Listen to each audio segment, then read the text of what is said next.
Hey guys, Colgate here, and today for this video I have a super exciting news.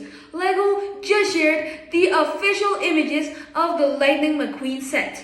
And if you remember, like 2 months ago, I already posted a video talking about the set, but we still didn't have the images. And like remember, I was very excited, and I'm still very excited about this set.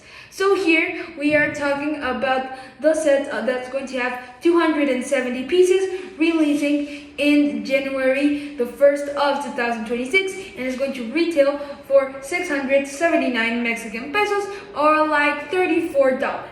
And this is how this set looks, and it looks very cool. We can see that in the side it has a lot of detail of all of the business that sponsor McQueen, the lightning. We can see the numbers, some detail in the tires, the back, the roof. Everything looks just like in the movie. The eyes look great. The only weird thing here is like the smile that doesn't look a lot like the Lightning McQueen from the movie, but it's still a great set that I'm super excited to buy when it comes out in January of next year. But well, that would be all, and if you love the LEGO Express news, like and subscribe to this channel.